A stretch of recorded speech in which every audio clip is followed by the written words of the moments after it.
I just never really had a good night's rest because I did not know, what I was going through or how I was going to get out of it.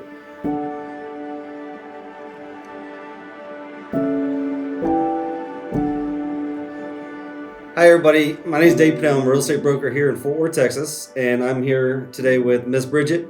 This is probably the most exciting closing I've had in the 15 years I've been doing the business. We had to find a ghost mortgage, a lien that she refinanced almost 25 years ago, and it was causing her not to sell a property, causing her a lot of pain. It started with the death of my parents. I wanted to keep the house that was my parents' home, and I had learned they had a refi on their home, and I sold mine to try to satisfy their loan.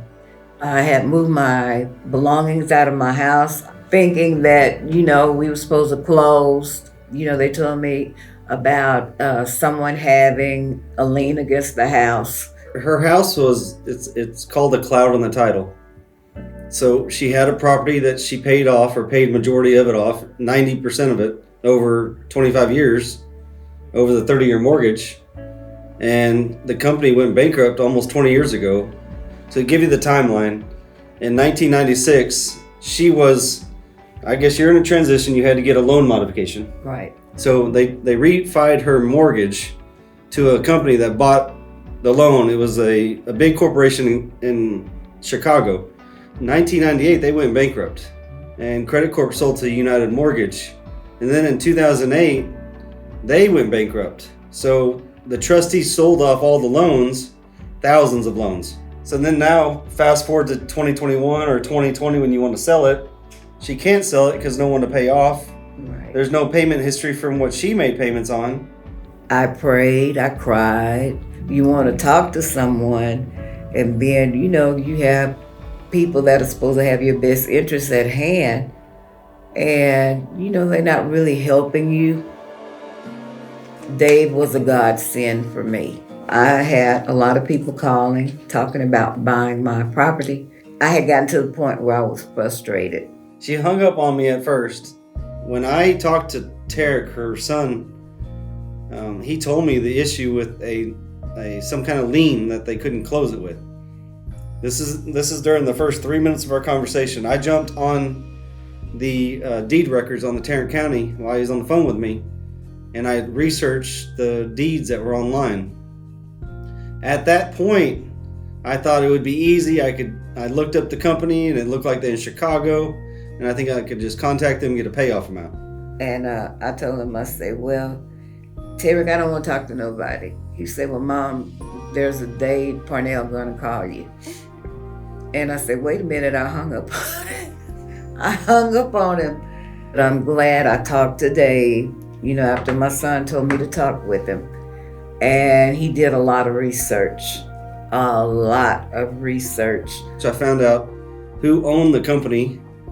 We found that who owned the company, there's 3 partners, researching through LinkedIn, through Been Verified, using all the resources we have online searching. I had to go through the grandparents of the people that were executors of this company, and they told me that one guy was still alive.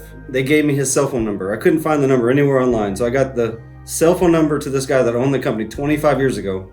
Within 24 hours, he researched what was owed on the mortgage, and we got a reduction from what she owed down to almost a third. Without doing the research to find the guy, she was going to owe still the original loan amount because there's no payment history. She got enough equity to go pay off her current mother's house.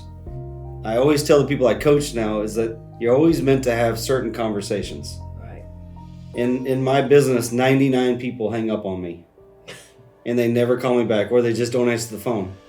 But the one person that takes my call, right, and I can talk some, and I can understand their problem, and I could think through a solution. Today I can move on. I will be able to sleep. Give me a big old hug. Oh man. I'm trying not to cry. No, this is beautiful. This is awesome. You go through so much. And people want you to pay them just to tell you a few things. I'm gonna be okay. Let it out. Let it out. Let me hear it. No, I'm gonna do that in a car. It's a beautiful day. It is a beautiful day.